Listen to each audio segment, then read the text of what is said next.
दीपक देता है रोशनी फैलाने की प्रेरणा, फलदायी वृक्ष देता है देने की प्रेरणा, मधुबन देता है महकते रहने की प्रेरणा, महान व्यक्ति देते हैं जीवन जीने की प्रेरणा। आओ प्रेरणा से दें हम सभी को प्रेरणा।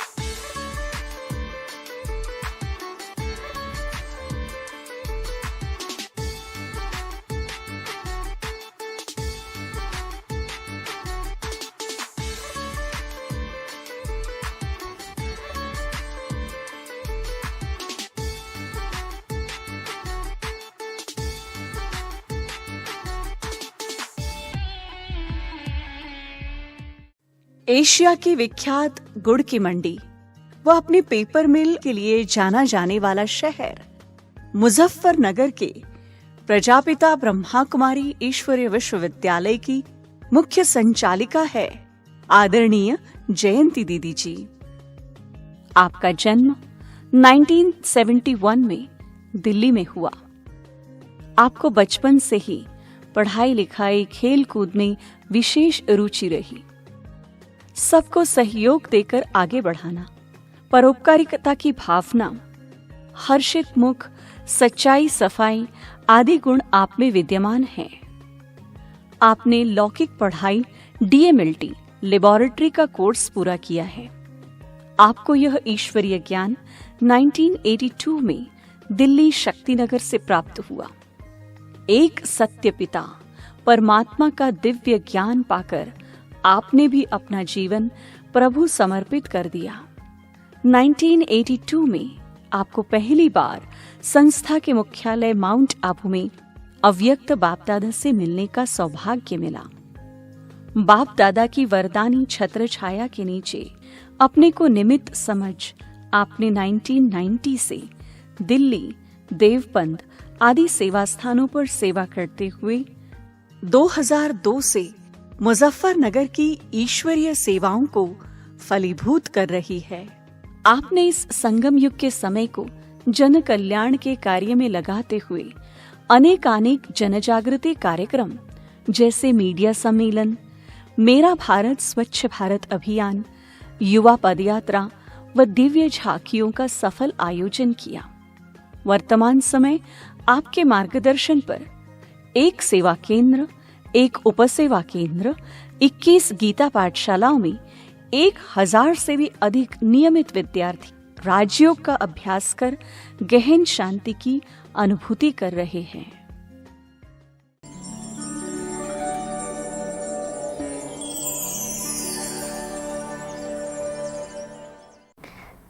लौकिक परिवार में माता पिता पूरा संयुक्त परिवार था। जब हम ईश्वरीय ज्ञान में चले, पिताजी दिल्ली से DSO district supply officer retire हुए हैं और घर में एक धार्मिक वातावरण बना हुआ था। पिता देवी के भक्त थे और माताजी वैष्णवी थी, वैष्णव कुल को मानने वाली थी। परमात्मा की खोज थी उन्हें, जो इस ईश्वरीय विश्वविद्यालय में आकर के पूरी हुई। मुझे बचपन से ही पढ़ाई में और खेल कूद में बहुत रुचि थी। साथ ही ये बहुत अंदर से रहता था कि मेरे सभी के साथ, चाहे वो मेरी सहेलियां हों, मेरे माता पिता और मेरे टीचर्स, उनके साथ मेरे संबंध बहुत अच्छे हों। इस बात पर मैं शुरू से ही ध्यान देती थी। हमें इस ईश्वरीय ज्ञान में लाने वाली हमारी लौकिक माता जी हैं। उन्हीं को ये अलौकिक जीवन बनाने का श्रेय जाता है, क्योंकि जब उन्होंने ये कोर्स किया, आध्यात्मिक कोर्स किया, तो उन्हीं के साथ साथ हम लोग छोटे छोटे उनका पल्ला पकड़ कर के जाते थे। तो उस समय हमें ज्ञान तो इतना समझ नहीं आता था, लेकिन जो दीदियों का व्यवहार था, प्रथम बार जब मैं आदरणीय चक्रधारी दीदी जी से मिली और उन्होंने बड़े प्यार से, जैसे बच्चों से बात करते हैं, इसी भाषा में हमसे बात की और उन्हें देखते ही दिल को एक राहत, एक शांति महसूस हुई और मन ही मन ये संकल्प ले लिया कि मुझे इनके जैसा ही अपना जीवन बनाना है। उसके बाद तो हम लगातार ईश्वरीय महावाक्यों का श्रवण करते रहे और एक जीवन जीने के लिए हमें मंजिल का ठिकाना मिल गया था। लेकिन उस मंजिल को प्राप्त करने के लिए एक लंबा सफ़र तय करना था, क्योंकि जब ईश्वरीय ज्ञान में चले तो लोगों के बहकावे में आकर के पिताजी थोड़ा सा विमुख हो गए और उन्होंने हमें बहुत कोशिश की इस ईश्वरीय मार्ग से रोकने की, ताकि हम सांसारिक जीवन जी सकें। लेकिन एक अंदर में ईश्वर की लौ जग चुकी थी और ये संकल्प ले लिया था कि जीवन जीना है तो दूसरों के लिए, और आगे बढ़ते चले गए। इस ईश्वरीय ज्ञान का सबसे अधिक लाभ जो मैंने देखा अपने जीवन में, वो अपनी लौकिक पढ़ाई में। मन एकाग्र होने के कारण से धीरे धीरे करके पढ़ाई का स्तर बढ़ता चला गया और क्लास में प्रथम आई। जब 10th क्लास में टॉप किया तो उससे पिताजी को भी बहुत गर्व महसूस हुआ और उन्होंने भी एक हल्के रूप से इस ईश्वरीय ज्ञान में आने की आंतरिक स्वीकृति दे दी। लेकिन बंधन पूरी तरह से कटे नहीं थे और पढ़ाई, लौकिक पढ़ाई जारी रही। लक्ष्य अंदर दृढ़ था कि मुझे ब्रह्मा कुमारी ही बनना है। लौकिक पढ़ाई तो एक सहारा था। तो दीदियों से जब हम कभी मिलते थे आश्रम पर, तो हमें वो यही समझाती थी कि हमारी आंतरिक स्थिति और हमारी बाहर की स्थिति ऐसी हो कि उन्हें लगे कि ये हमारे घर में देवी है, तपस्वी है, और वो मुझे उस सांसारिक जीवन में जाने के लिए ना कहें। और बिल्कुल ऐसा ही हुआ। जो हमें यहाँ दिनचर्या बताई जाती थी, उसी दिनचर्या अनुसार हम अपना जीवन बनाते चले गए। तो पिताजी ने पूरा सहयोग दिया। तो अंत में उन्होंने इस ईश्वरीय सेवा में आने के लिए जो बात मैंने उनको कही कि मेरे जीवन का यही लक्ष्य है, तो उन्होंने कहा ठीक है, मैं आपको इस जीवन की स्वीकृति देता हूँ, लेकिन मैं चाहता हूँ कि आप इस ईश्वरीय जीवन को जियो। मैं आपको कभी विवाह के लिए नहीं कहूँगा, लेकिन आप लौकिक कमाई करो, आप अपना जीवन निर्वाह के लिए अपने पैरों पर खड़े रहो, क्योंकि वहाँ आश्रम में जाने से दान दिया हुआ खाते हैं। तो उन्हें दान बिल्कुल पसंद नहीं था। लेकिन जब मैंने उनसे ये प्रश्न किया कि आप मेरी कमाई लेंगे, तो कहा मैं बिल्कुल नहीं लूँगा। तो मैं इतना फिर किसके लिए कमाऊँगी? तो वो चुप हो गए। तो मुझे तो सिर्फ़ एक पेट को पालना है, तो वो तो ईश्वरीय सेवा में इतना विस्तार है जिसमें हम अपना सब कुछ भूल जाते हैं। और उन्होंने मुझे इस ईश्वरीय जीवन को जीने की छुट्टी दी। उसके बाद जब मैं दिल्ली शक्ति नगर सेवा केंद्र पर आई, तो मेरा परम सौभाग्य रहा कि मैं आदरणीय जगदीश भाई साहब के सानिध्य में रही, आदरणीय चक्रधारी दीदी के सानिध्य में रही, और उनके साथ रह कर के मैंने इस जीवन को कैसे और आगे बढ़ाया जाए, कैसे हम अपने जीवन को स्व उन्नति और सेवा का बैलेंस रखते हुए चलें, ये हमने आदरणीय भाई साहब से सीखा। क्योंकि जब सेवा केंद्र पर मैं 1990 में आई, उस समय रशिया की सेवाएं शुरू हो चुकी थी। आदरणीय चक्रधारी दीदी, सुधा दीदी, संतोष दीदी जो वहाँ पर सेवाएं संभालते थे, वो सभी रशिया में जा चुके थे। तो हमें भाई साहब का सानिध्य प्राप्त हुआ। तो अमृत वेले से लेकर के हमारी रात्रि दिनचर्या कैसी होनी चाहिए, वो हमने भाई साहब से सीखी। और उसी अनुसार हम जब वहाँ चलते थे, बहुत प्यार से रहते थे। तो आज भी जब मैं मुजफ्फरनगर सेवा पर हूँ, तो मुझे वो क्षण बार बार याद आते हैं। क्योंकि अमृत वेले का जो योग है, भाई साहब खुद उठ करके हमें सामने बैठ करके दृष्टि देकर कराते थे। और उन्होंने हम जितने भी उस समय भाई बहनें वहाँ रहते थे, तो हम सबकी अमृत वेले की ड्यूटी लगा रखी थी कि सोमवार को फलानी बहन बैठेगी, मंगलवार को दूसरी बहन बैठेगी, तीसरी बहन बैठेगी। और 2 भाई भी वहाँ रहते थे, उन 2 भाइयों की भी अमृत वेले योग कराने की सेवा होती थी। और ये अटेंशन रहता था कि अगर सेवाएं अधिक हैं तो हम मुरली बिल्कुल मिस नहीं करेंगे। हम कम सो कर के या दोपहर का समय अपना जो आराम का है उसको छोड़ कर के अपनी सेवा पूरी करेंगे, लेकिन अमृत वेला और मुरली क्लास मिस करने की किसी को भी वहाँ छुट्टी नहीं मिलती थी। तो इससे ऐसा लगता था कि जैसे हमारी शरीर की पालना के साथ साथ आत्मा की भी पालना हो रही है। आदरणीय जगदीश भाई साहब से हमने एक बात और बहुत अच्छी सीखी। शायद ही कोई कोई सेवा केंद्र ऐसे होंगे जहाँ पर रात्रि क्लास का महत्व है। तो जैसे हमारी मुरली क्लास का हमारे लिए बहुत महत्व है, तो ऐसे ही हम सभी शक्ति नगर की बहनों के लिए उस समय रात्रि 9 बजे की क्लास का बहुत महत्व होता था। और देखने से बहुत भाई साहब ऑफिशियल लगते थे।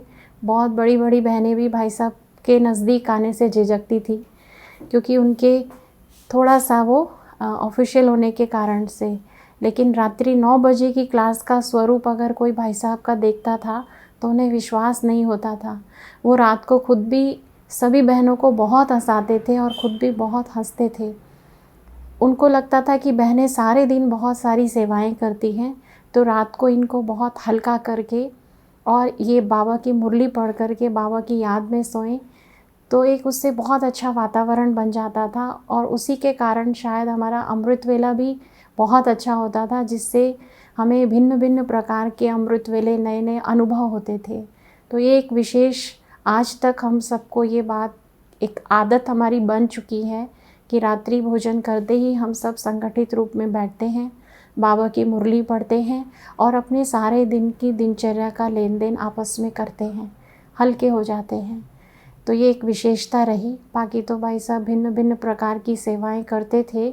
और हमने ये भी भाई साहब का देखा कि जब भी दिल्ली में कोई बड़े विशेष दादियाँ, कोई भी दादियाँ जब आती थी, तो भाई साहब उन्हें रिसीव करने के लिए रेलवे स्टेशन पर जाते थे।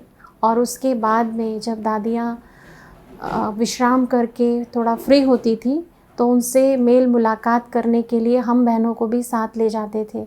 तो ये हमने आदरणीय भाई साहब का बहुत देखा कि उन्हें दादियों के प्रति बहुत सम्मान, बहुत श्रद्धा, बहुत बहुत स्नेह था। तो ये हमने उनसे सीखा कि हमारी आदरणीय दादियाँ कितनी सम्माननीय थी। वो एक एक दादी की हमें विशेषता सुनाते थे कि प्रकाशमणि दादी के अंदर स्मृति की शक्ति, पवित्रता की विशेषता है। चंद्रमणि दादी के अंदर निर्भयता, पवित्रता की शक्ति है। मनोहर दादी सदा मुस्कुराती रहती हैं, वातावरण को हल्का रखती हैं। इस प्रकार से जानकी दादी पंक्चुअल हैं, स्नेही हैं और सभी का सम्मान करती हैं। तो हम दादियों से पर्सनल नहीं उस समय मिल पाते थे, सेवाओं में हम छोटे होते थे, बिज़ी भी होते थे, तो हमारा दादियों से इतना संपर्क का सौभाग्य नहीं रहा। लेकिन आदरणीय भाई साहब शक्ति नगर में होते हुए हमें सभी दादियों से मिलाते थे। खास गुलजार दादी से रक्षाबंधन के दिन पर जाते थे और हम सभी बहनें उनके साथ जाती थी।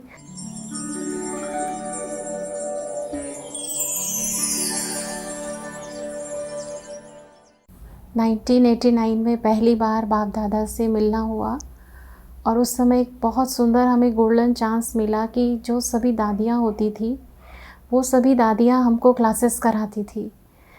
जब मधुबन की भूमि में हमने पैर रखा पांडा भवन से पहले ही, तो ऐसे महसूस हुआ जैसे बाबा ने हमारे ऊपर बहुत सुंदर सुंदर फूलों की वर्षा की हो। और बाबा के कमरे में जाते ही ऐसा महसूस हुआ कि बाबा अपनी बाहें खोल करके हमें बुला रहे हैं और बड़े प्यार से हमें गले लगा रहे हैं। तो वो इतना सुंदर अनुभव आज तक नहीं भूलता है। जिस दिन बाप दादा की 15 मणि थी, उस दिन आगे आगे जा कर के हम बैठ गए और बाबा ने जो मुरली सुनाई, मुरली सुनते हुए निरंतर बाबा से दृष्टि लेते रहे और उस अलौकिक सुख में इतना खो गए कि हमें पता भी नहीं चला कि रात के 2 बज गए हैं। तो ये बहुत ही सुंदर एक मधुबन का अनुभव रहा। और उस समय हमसे पहले पहले ये लिखवाया गया था कि आपका यहाँ आने का उद्देश्य क्या है। तो हमने यही लिखा था कि बाप दादा से मिलना, आदरणीय दादियों से मिलना, ब्राह्मण परिवार से मिलना, यही हमारा लक्ष्य है। और बहुत सारी मधुबन से शक्तियाँ भरकर, बाबा का प्यार भरकर जब आए तो आने का मन नहीं था। बहुत दिन तक तो वही स्थिति रही, लेकिन उसके तुरंत बाद सेंटर पर आने का सुंदर सौभाग्य मिला। और यही आज तक महसूस होता है कि बाबा साथ है, चाहे मैं अकेली हूँ, कहीं पर भी हूँ, मुझे वो अकेलापन महसूस नहीं होता और ना ही मुझे कोई भी प्रकार का भय सेवाओं में लगता है। बाबा की स्मृति आते ही उसके साथ का अनुभव होना शुरू हो जाता है। कभी कभी ऐसी बातें आती हैं जिनका उत्तर हमें नहीं मिल रहा होता, मन मुंझा हुआ होता है, तो मैं बाबा के कमरे में जाकर बैठ जाती हूँ और सारी बात जैसे मैंने बाबा को सुना दी। शायद मुझे उस समय उत्तर नहीं मिलता, लेकिन कुछ समय के बाद या अमृत वेले एक बहुत ही सुंदर मुझे उत्तर मिल जाता है। जब भी मैं बाबा के कमरे में बाबा के चित्र के सामने बैठती हूँ तो मुझे शुरू से बाबा से चेतनता का अनुभव होता है और आज भी मुझे ये महसूस होता है कि बाबा गया नहीं है, लेकिन मेरे साथ है, मेरे सामने है, ये अनुभूति होती है। आज भी जब मैं बाबा के कमरे में बाबा के सामने जाकर बैठती हूँ तो मुझे बाबा के चित्र से चेतनता का अनुभव होता है और मुझे महसूस होता है कि बाबा हर समय मेरे साथ है। जब भी मैं बाबा के कमरे के बाहर से गुज़रती हूँ, कहीं बाहर से आती हूँ या बाहर जाती हूँ, तो बाबा से छुट्टी लेकर के ज़रूर जाती हूँ। तो हर समय मुझे मेरा जो एक मजबूत आधार मिला हुआ है, उसी के सहारे इस जीवन को बढ़ा रही हूँ। बाबा की इस ईश्वरीय सेवा में भिन्न भिन्न प्रकार के अनुभव होते हैं। तो पहले जो हमारी सेवाएं शुरू हुई, वो हमारी दीदियाँ हमें कोर्स देने से शुरू किया। तो जो ज्ञान हम सुन रहे हैं उसको बुद्धि में समा करके सुनाना, तो पहले कोर्स कराना, लेकिन कोर्स कराने के समय भी यही लक्ष्य रहता है कि जो मैं सुना रही हूँ सामने वाली आत्मा को वो अनुभव हो जाए और वो बाबा की पक्की बच्ची बन जाए। उसके बाद धीरे धीरे करके बाहर पाठशालाओं में जाना, भिन्न भिन्न प्रकार के कार्यक्रम करना। तो पहले मुझे सेवाओं में जो विशेषकर बड़ी सेवाएं होती थी उसमें बहुत अंदर से भय लगता था और लगता था कि कैसे होगा मुझसे। तो मेरे पास जो यहाँ आसपास भाई बहनें रहते हैं वो कोई इतने अनुभवी, इतने टैलेंटेड नहीं हैं, लेकिन एक बाबा से शक्ति और हिम्मत मिलते ही उस सेवा में शक्ति भर जाती थी। और जैसे भाई साहब आदरणीय जगदीश भाई साहब करते थे, एक प्लानिंग करते थे, तो उसी प्रकार से बैठ करके हम सभी बहनें सेवाओं की प्लानिंग कर लेते हैं और एक युद्ध स्तर से उस सेवा के लिए अपनी शुरुआत करते हैं। और देखा बाबा की मदद का अनुभव, सारे ब्राह्मण परिवार की दुआएं कि उस सेवा में सफलता प्राप्त हो जाती है। मुख्य स्थान पहले तो शक्तिनगर ही रहा, उसके अलावा शक्तिनगर से संबंधित जितने भी सेवा केंद्र थे, पीतमपुरा, डेरावाल नगर, जहांगीरपुरी और मुजफ्फरनगर, इन सभी स्थानों पर पहले भी सेवा की। उसके अलावा एक बार प्रकाशमणि दादी जी ने हम सभी बहनों का ट्रांसफ़र किया था। वो सेवा का बहुत ही सुंदर अनुभव रहा, जिसमें मुझे मोदी नगर जाने का मौका मिला। वहाँ भी मैंने बहुत कुछ सीखा और अब 2002 से मैं मुजफ्फरनगर की सेवाओं में रत हूँ। मेरे इस ब्राह्मण जीवन की मुख्य धारणा है कि मैं अमृत वेले उठती हूँ।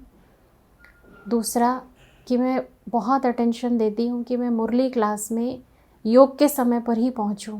पहले योग 20 मिनट या आधा घंटा, उसके बाद मुरली क्लास। और यही लक्ष्य रहता है कि चाहे छोटी बहन भी मुरली सुनाए तो भी मैं मुरली क्लास में उपस्थित होकर के मुरली ज़रूर सुनूं।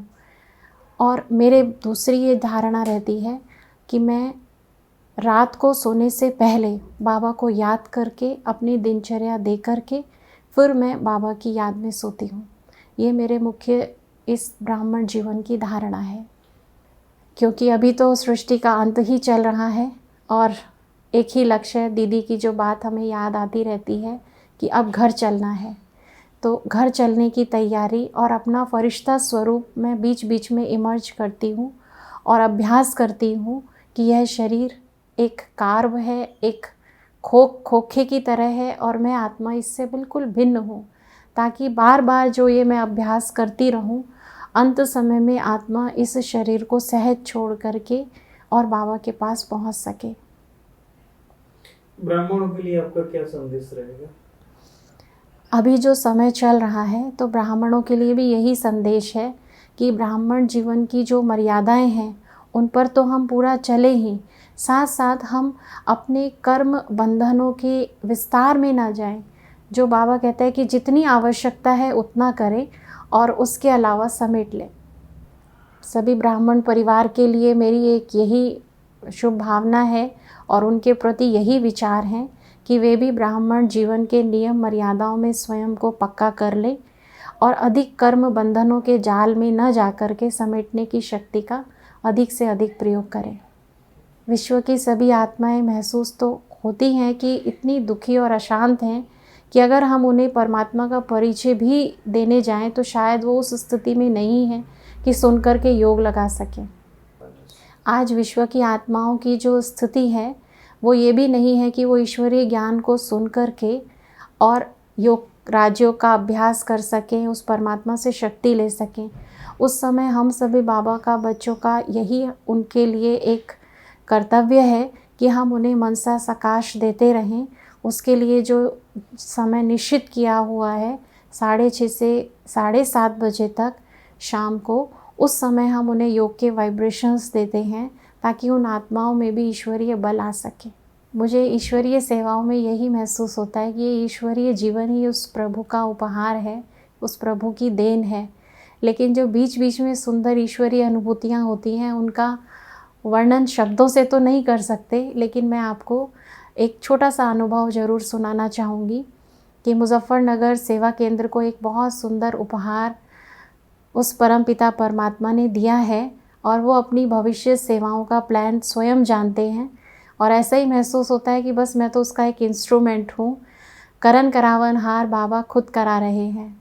तो अभी का एक छोटा अनुभव है कि लेंटर डलना था, स्लैब कास्टिंग होनी थी, सारी तैयारियां हो चुकी थी और रोड़ी का ऑर्डर भी हो चुका था, लेकिन उस दिन रोड़ी नहीं पहुंच पाई क्योंकि रास्ते में सहारनपुर रोड पर पुलिया टूटी हुई थी और उसके टूटी हुई पुलिया के पीछे 100 गाड़ियां रोड़ी की खड़ी थी जिन्हें अलग अलग स्थानों पर जाना था।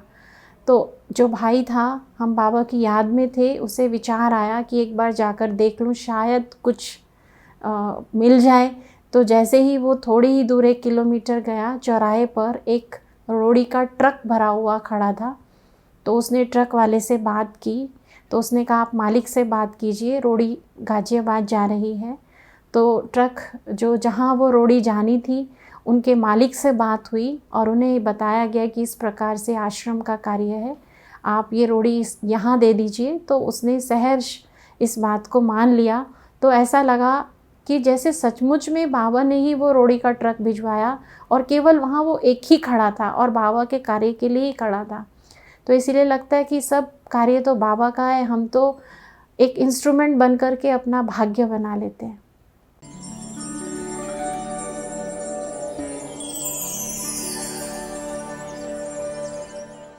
इनका व्यवहार बहुत ही अच्छा है, सबके प्रति समानता का व्यवहार है और ये इनकी पालना सबके लिए बहुत ही अच्छी है। ये सदा हंसमुख रहती है और किसी के भी साथ में कभी भी खराब व्यवहार नहीं करती। उनमें सबसे पहले खूबी तो दीदी यज्ञ की बाबा मम्मा जैसी संभाल करती हैं, एक एक चीज़ का बारीकी से ध्यान रखती हैं। इसके अलावा प्रत्येक भाई बहन जो आता है उसके हर विशेषता को भी परखती हैं और उसके अनुसार दीदी उसको सेवा भी सौंपती हैं। जो इच्छुक होता है, सेवा मांगता है या दीदी को लगता है कि ये भाई या ये बहन इस सेवा के लिए सबसे उपयुक्त है, वो उस तरह से सेवा भी देती हैं। तो दीदी की काफ़ी विशेषताएं ऐसी हैं जो मुझे आज मौका मिला है मैं बताना चाहूँगा। किसी भी नारी का जो आदर्श रूप होता है उसमें कुछ गुण होने चाहिए, जैसे वात्सल्य, लावण्य, सौहार्द्यता, सौम्यता, स्थिरता, नम्रता। ये सारे के सारे गुण एक जगह अगर इकट्ठे देखें तो वो हमारी बहन जी में देख सकते हैं।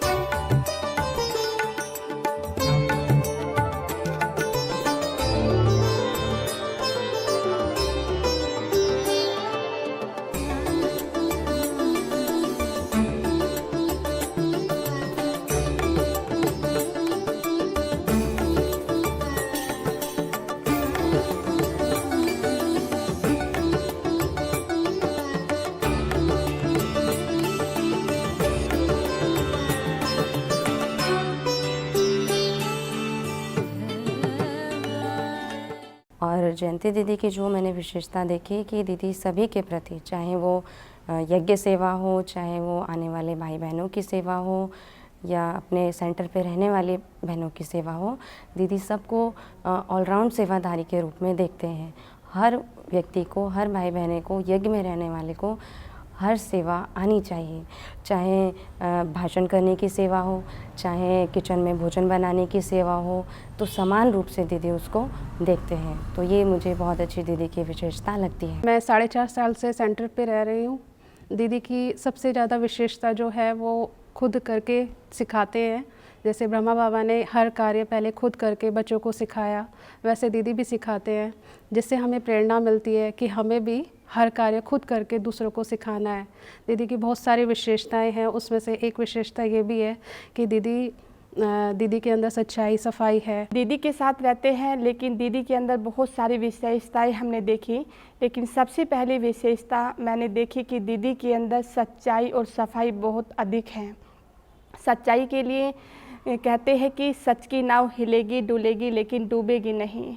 दीदी हमें स्थूल में भी सिखाती है कि यदि स्थूल में हमारे अंदर सच्चाई और सफाई होगी तभी हम मन से सच्चे और साफ हो सकते हैं। कई बार दीदी सिखाती है कि किचन में आते हैं तो सच्चाई और सफाई होनी चाहिए, क्योंकि हमारे कर्मों से वो सच्चाई सफाई होगी तो हम बाबा को भी प्रत्यक्ष कर सकते हैं।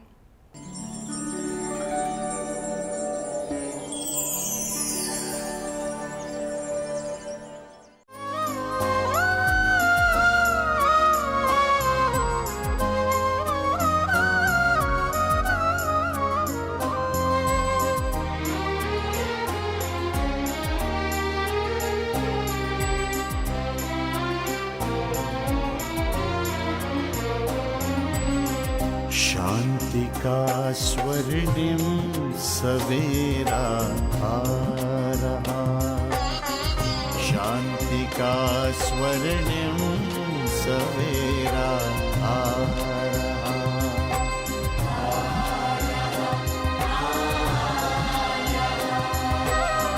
दुख अशांति का अंधेरा जा रहा,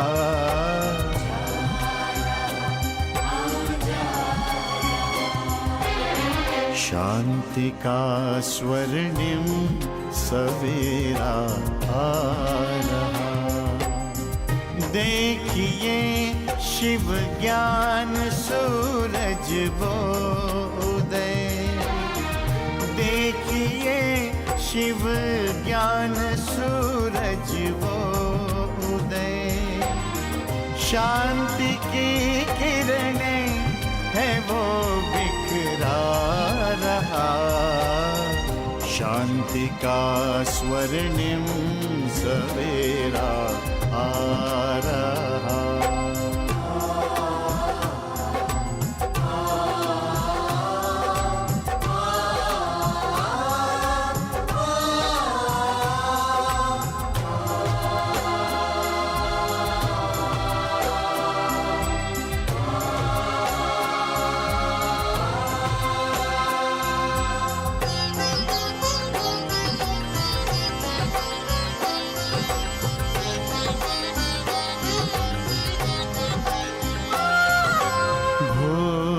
से पहले की है ये काली माँ, भोर से पहले की है ये काली माँ।